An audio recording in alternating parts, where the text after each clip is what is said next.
gonna be doing some pew pew motherfuckers. I mean brothers. That's what we're gonna do. So, Little Enforcers. No Pokemon Crazy Drummers. Little Enforcers won over Pokemon Crazy Drummer for 1 vote. So we're playing this now. Get used to it. This game might take a while, guys, because this game is difficult. I think I actually have a copy of this game, and I tried playing it a few times. It's hard. It's pretty hard. It's one of those arcade ports where it's pretty hard. It's pretty hard. Anyway, yes, as you can see, this is an arcade game. It's an arcade light gun game by Konami. This was released on October the 18th, 1992. The graphics are entirely made with digitized pictures, which was quite violent given how you would actually shoot realistic human targets. Trying to use the word shoot on the Twitch title, and I got a notification saying that might be against the law, so I held that off. Hey Ragadin, hey Dredjester, what's going on? Now, this game would get its first home conversion on the 2nd of July in 1993 for the Sega Genesis American market. But before talking about home ports and whatever else, I want to take a good look at these flyers. Right? And let's have a bit of a zoom.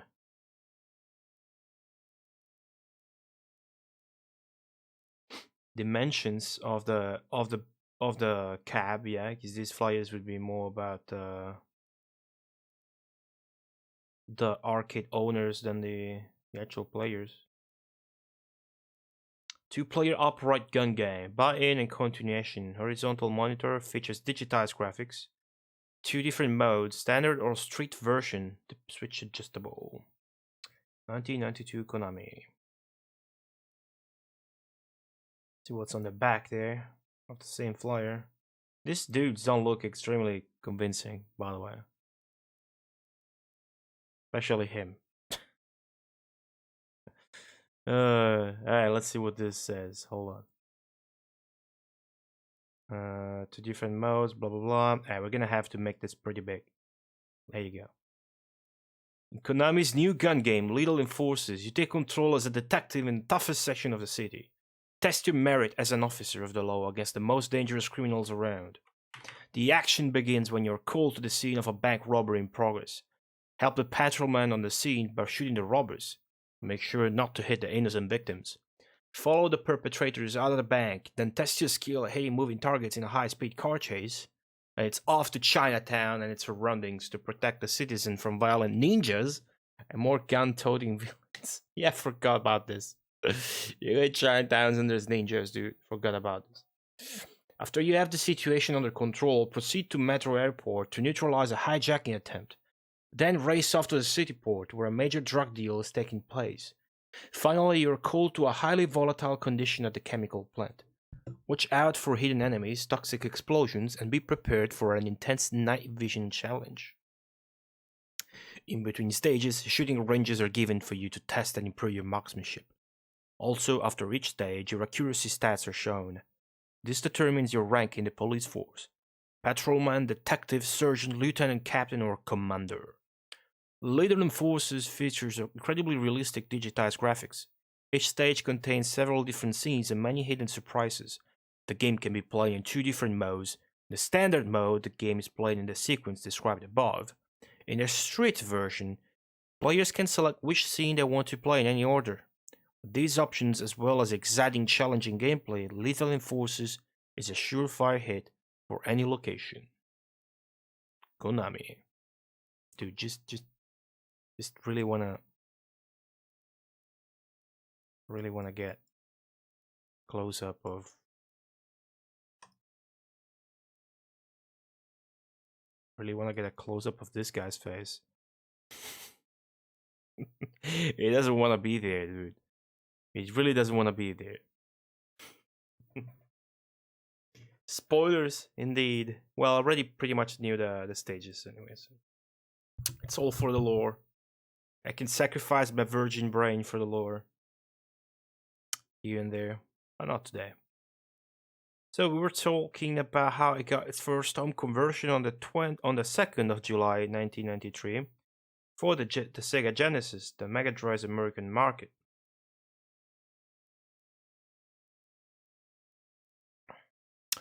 Well, it would have to wait a few more months to get to Europe and ultimately Japan, so I actually got there later.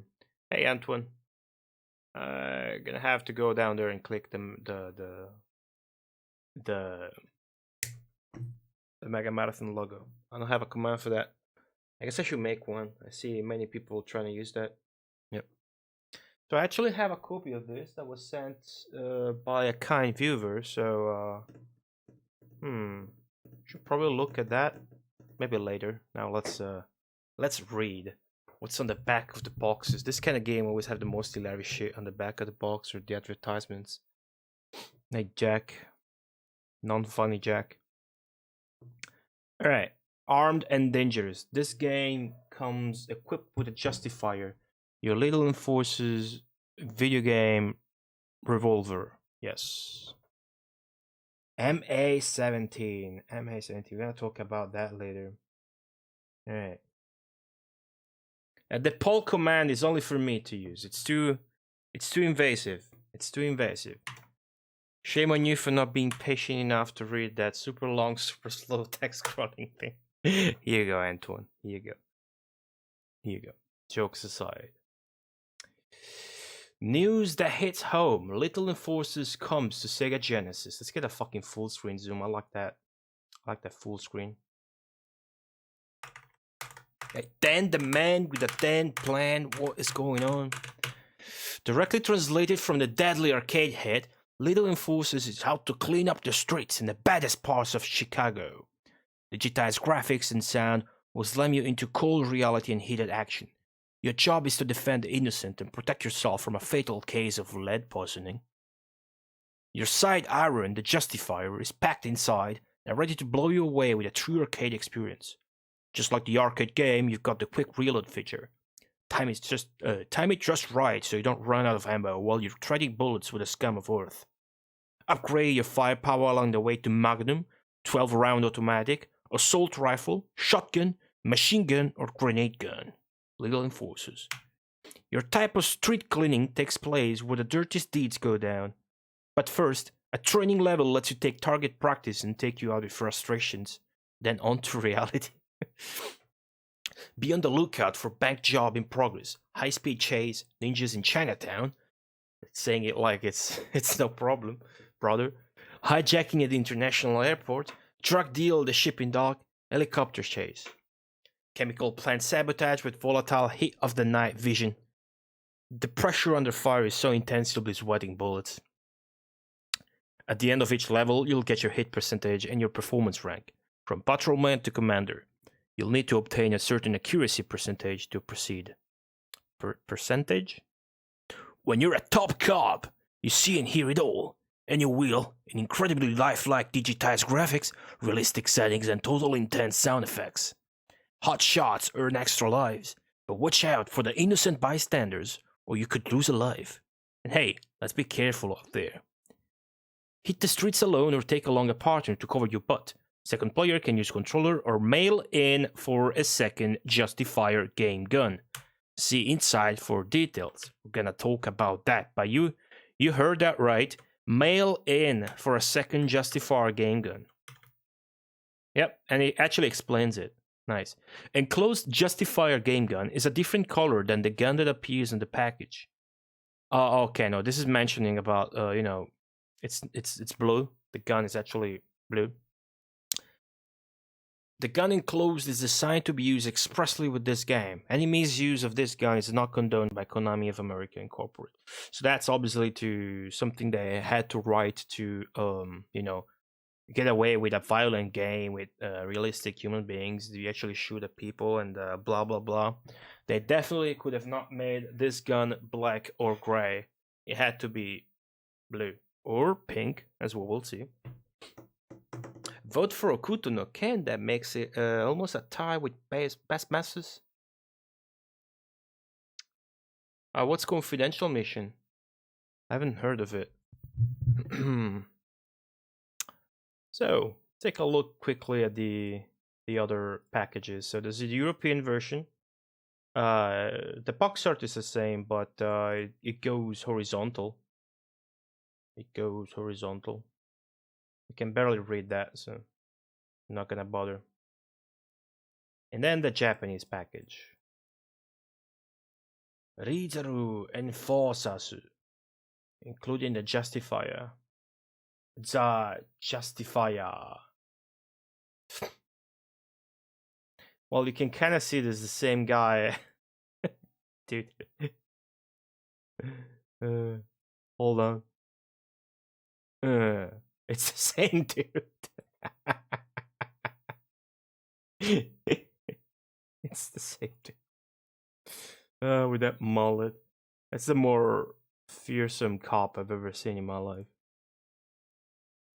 And here's the back of the box. Another vote for Kuton Ken. Hey, Atomic Runner. Nice, so they're tied up.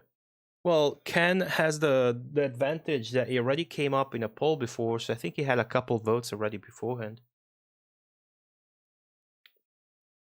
Okay, so now Lethal Enforcers has a pretty nice cover art, you know. I mean, the design is pretty sweet, right? There's the background, dude, the airplane, it goes like very perspective wise. There's the gun in first place, then there's the dude, then there's the airplane, then there's the background. There's a guy shooting out of the airplane. This cover art was actually done by Tom Dubois. Tom Dubois is a dude often employed for countless of Konami's box artworks, many of which I'm sure you are familiar with. Stuff like the Castlevania series, the Teenage Mutant Ninja Turtles, Contra, all of that stuff was done by him. He did a lot of stuff for Konami. Hold on, let me get this link for you if you're interested. Now, if you would like to know more about this guy, My Life in Gaming on YouTube made an excellent documentary interview with Tom Dubois. You can find here. Anyway, that is what I had to say about the box artist. Very prolific. We are effectively talking about the visual shock part of the stream. So, Little Enforcers was quite popular. It got double-page advertisements in many, many magazines. We're gonna look at some of them. This is from Beep. This is from Beep. Beep magazine advertisement. Check that hand holding a revolver on the bottom right of it. Check that out. All right. Arcade action, blah blah blah. Another Japanese ad. I like that there's Sparkster down there. He also did the box art for Rocket Knight Adventures and Sparkster, that guy. The mullet off screen. It was in the ad. It was not, was he? Was it? He's a nice Sega CD ad. I think we're gonna have to read this one. This one sounds fun already. You won't find a toy like this in any Cracker Jack box. Let's tear this down, guys.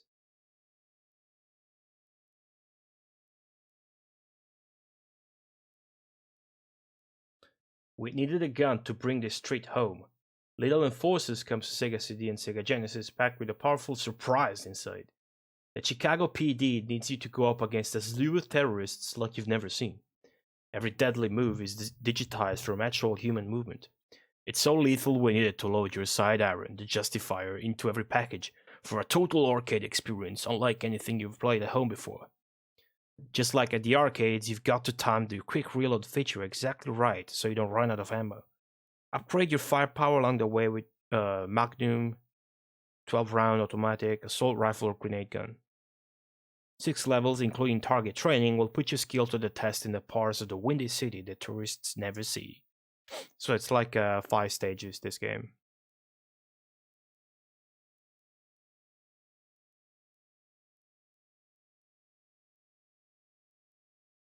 Alright.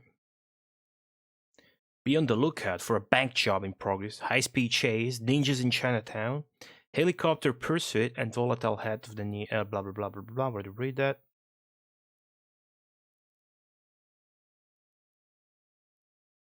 Alright. For 1 or 2 top cops. Alright. And here's probably the funniest one, guys. The UK ad. Of course, the UK always with the quality. I already know it had 5 levels, but yeah, 6 levels. It's actually 5 plus the shooting range. Hey Mia, thanks for the host. Do I not have the alerts? You know, the alerts might not work because I'm on older OBS. Oh well, we'll test them, I guess. Where was I? The UK ad. The UK ad. There you go. This one's funny. This one's pretty funny. Hey, Sharpie. Yeah, the pink gun is pretty rare now. Hey, Ragnar. All right, the UK ad is the funniest. So let's tear this down to. Now you can play the most exciting arcade game of the year on your own home. Original gun accessory included in game pack, and screenshots on this side, but the other side is the hottest. He's a ninja in Chinatown, by the way. Realistic cop on the street action, so intense you'll wonder where your paycheck is at.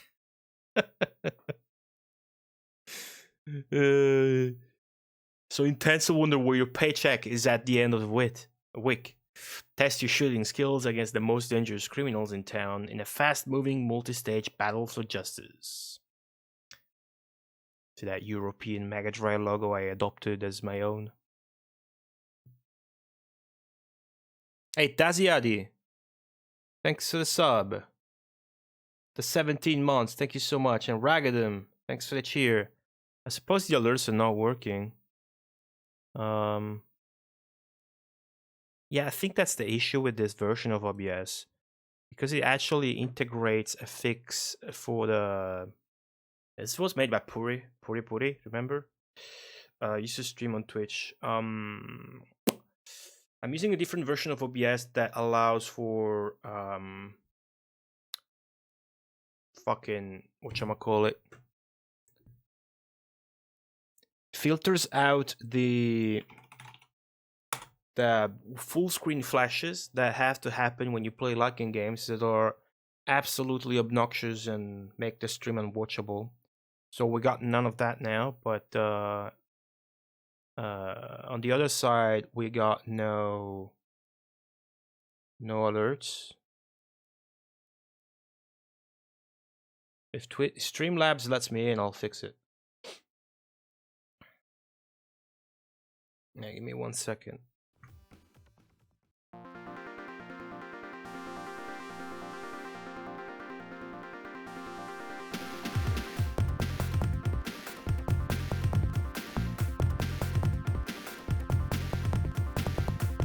My widgets, alert box, try testing.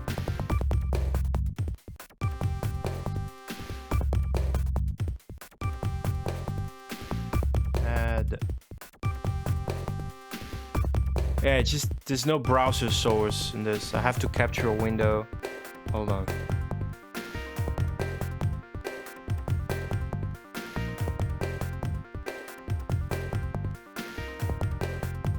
I can do it like this.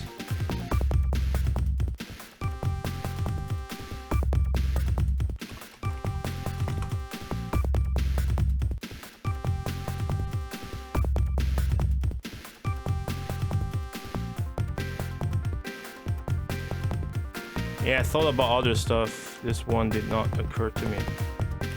Hold on. Should be a quick fix.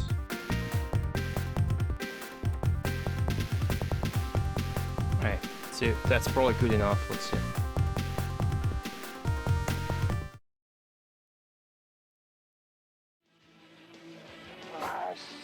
good enough. All right. This is a test bit alert. Of course. Okay. Sorry about the interruption. Gotta have the memes. Gotta have the memes. Yeah, this stream without flashes is courtesy of Puri Puri, basically. I think I could just shrink this by a lot. Yeah, do this. Okay. Yeah, that's what I did. Sharpie, exactly. That's what I used to do the other times I stream liking games too. I just forgot. It's been a long time. All right, so what we're talking about, we saw all the good advertisements. So the UK advertisement that was pretty hot. Let's take a look at the game's title screen that I was hinting at. This is the game's title screen. Hey, Alico. Does it remind you of anything? And hey, Ragadan, by the way. Does it remind you of anything yet? How about now? Dirty Harry, yes, exactly. Now, the title screen with a gun cock on the red background is reminiscent of Dirty Harry's sequel, or just series. This is one showing is Magnum Force, starring Clint Eastwood. Hey, Rudy.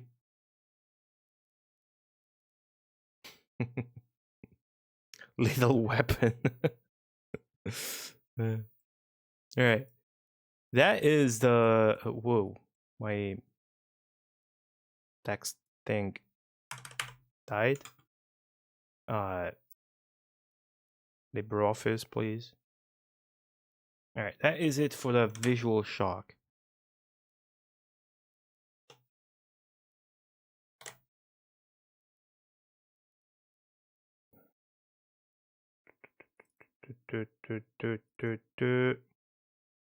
LibreOffice died on me, guys. Need to reopen it. All right. We're gonna be talking about censorship now.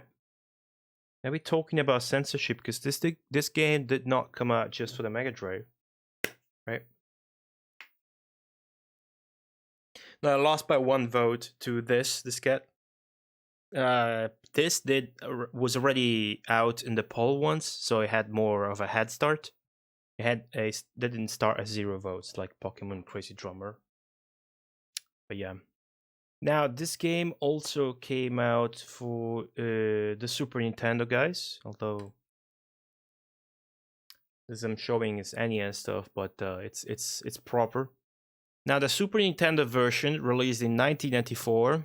It's an interesting discussion point, guys, because it was severely milded or censored, if you will.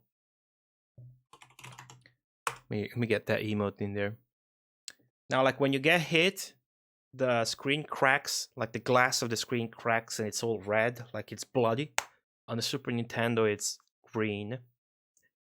The civilians can no longer be killed on Super Nintendo. Instead, a warning sign is displayed. In the first boss fight, the skull on the van is not present. In Stage 2, Chinatown Assault is renamed to Downtown Assault. The homeless man in Stage 2 was removed. Stage 3 boss fight no longer gets tossed around during an explosion, like the boss fight dude.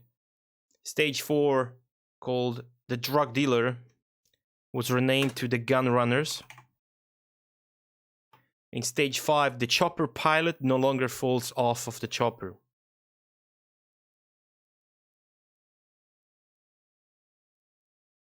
Green blood means you're an alien cop. That's even better. That reminds me of Last Battle, the American version of Hokuto no Ken, which is at the head of the current poll. Not only there's no blood when you kill the enemies, but when you fight bosses, they get all green instead of getting all lumpy and exploding in a pool of blood. So that's your censorship, dudes. Now the original game. Oh my god. Well, skip that there. The original arcade game also had some differences in regards to region, though. Like in the Japanese version, enemies would sometimes shout, "Die pigs!"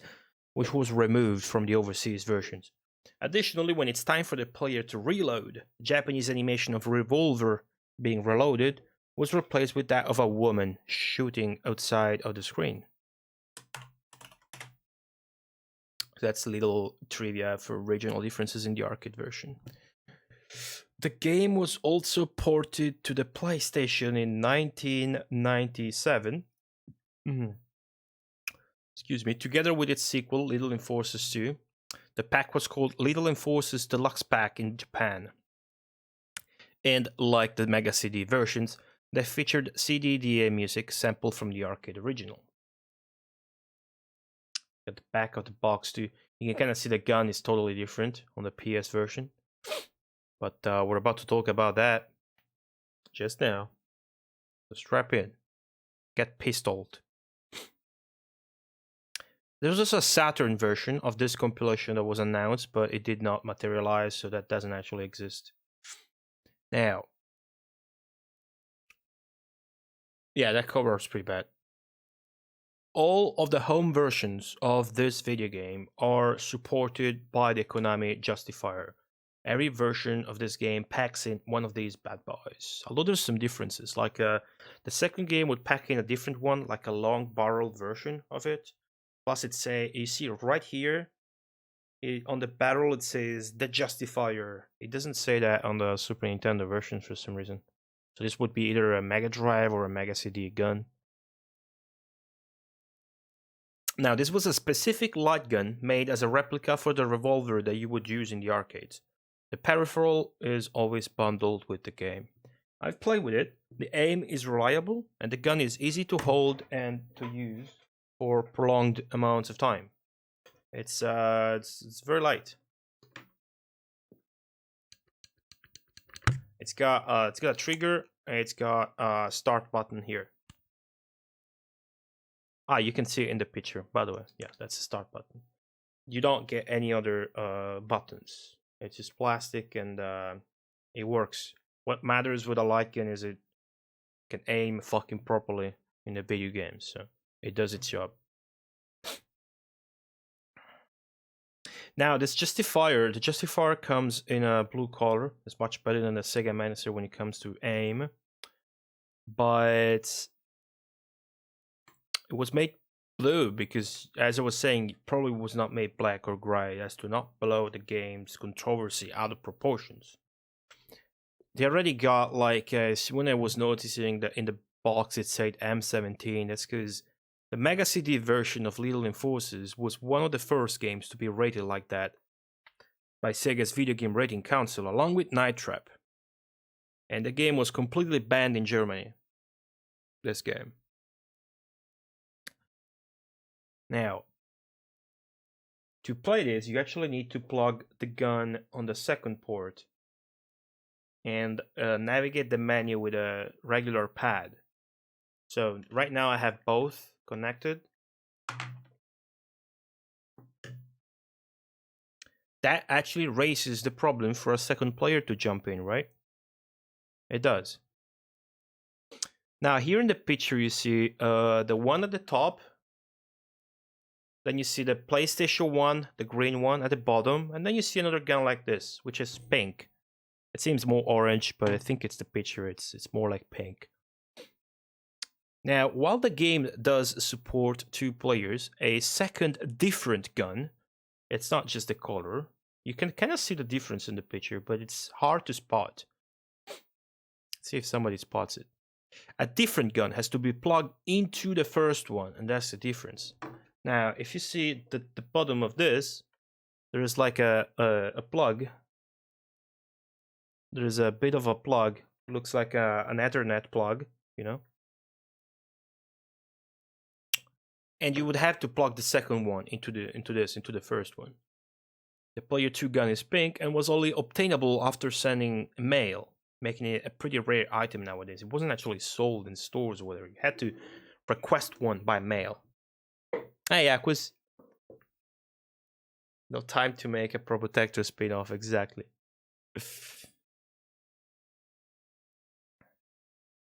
CDI had chain controllers. Ah, shit, I didn't know that. Sounds pretty dank.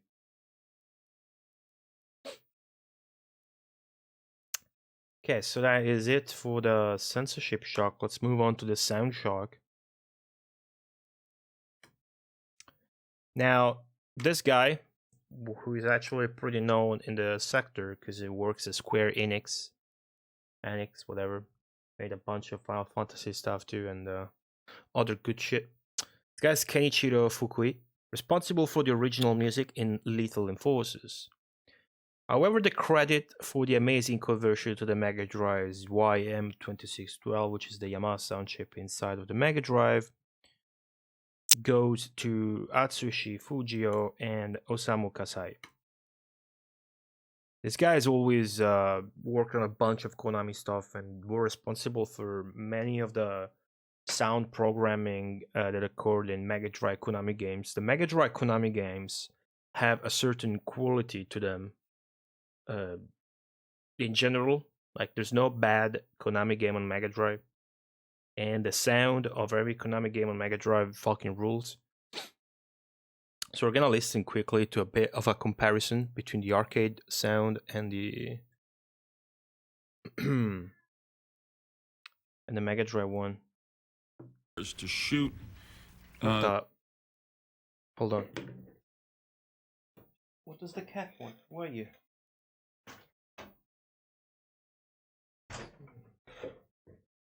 Yeah, and just as I was looking for that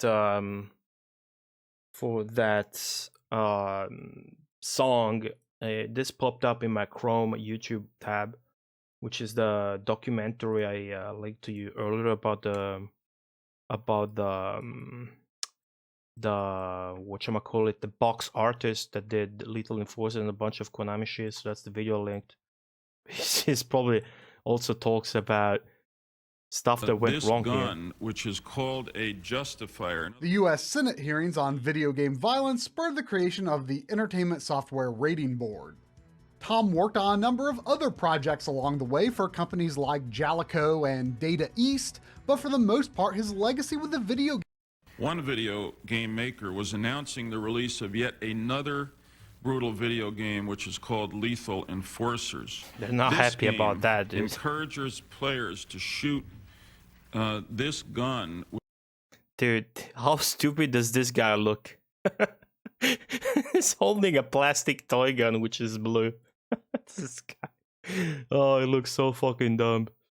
Alright, I didn't mean to show that. We meant to listen to Lethal Enforcers arcade soundtrack. Hey Mia. Let me remove that. Okay.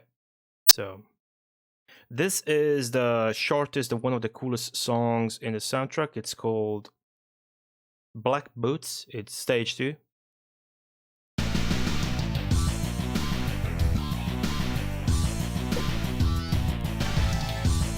I'm gonna kill you all now.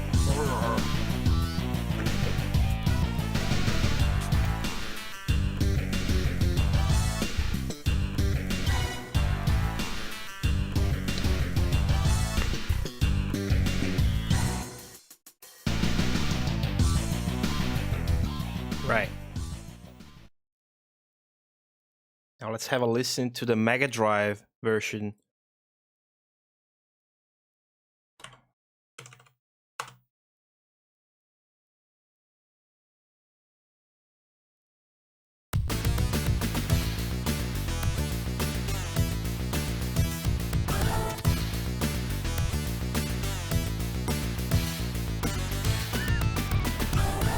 This is Meshuggah.